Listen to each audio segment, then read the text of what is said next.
கிறிஸ்துவுக்குள் பிரியமுள்ள சகோதர சகோதரிகளே, பலந்தரும் தேவன் எபிசோட் 1675 கர்த்தரை துதிக்கிறேன், மகிமைப்படுத்துகிறேன்.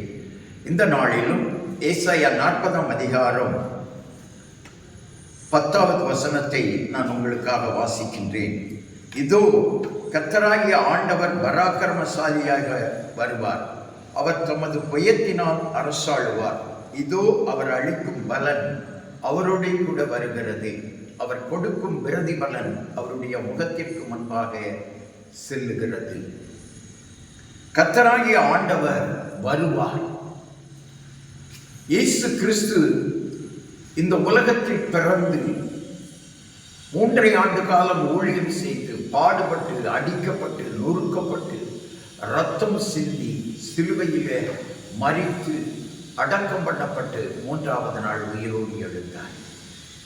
உயிரோடு எழுந்தார் என்பதை நாம் வாசிக்கிறதுனால அவர் மீண்டும் வருவார் என்று நம்புவோமாக.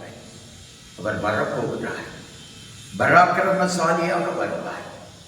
அவர் அளிக்கும் பலன் அவருடைய கூட வருகிறது, அவர் கொடுக்கும் பிரதிபலன் அவருடைய முகத்திற்கு முன்பாக செல்கிறது.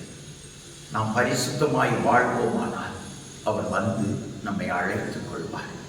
முதலாவது மரித்தவர்கள் உயிரோடு எழுந்திருப்பார்கள், அதற்கு பின்பு உயிரோடு இருக்கும் நாமும் அழைக்கப்படுவோம்.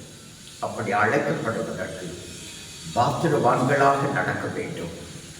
அப்படி என்றால் பரிசுத்தமாய் வசனத்திற்கு கீழ்ப்படிந்து ஜபத்தோடு வாழ வேண்டும். அப்படி வாழ்கிற பிள்ளைகளுக்கு தேவன் வருகிற பொழுது பலன் கொடுக்கிறவராய் வருவார். கண்களை முடிச்சு வைக்கலாம். இயேசு நிச்சயம் வருவார். அவரோடு கூட அவர் அளிக்கின்ற பிரதிபலன்கள் வருகிறது. நாம் வாழுகிற பொழுது பரிசுத்தமாய் வாழ்ந்தால் அந்த பலன்களை பெற்றுக்கொள்வோம். பரிசுத்தத்தோடு வாழுங்கள், வசனத்திற்கு கீழ்ப்படிந்து வாழுங்கள்.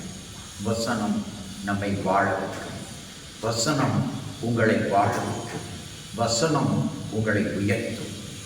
தெய்வ வசனம் இல்லாத வாழ்க்கையில விசனம் வரலாம். எனவே வசனத்திற்கு கீழ்ப்படியுங்கள். அது உங்களையும் உங்கள் குடும்பத்தையும் பிள்ளைகளையும் தொழில்களையும் வியாபாரத்தையும் வாழ வைக்கும். இயேசுவின் நாமத்தில் ஜெபிக்கிறேன் பிதாவே, ஆமென்.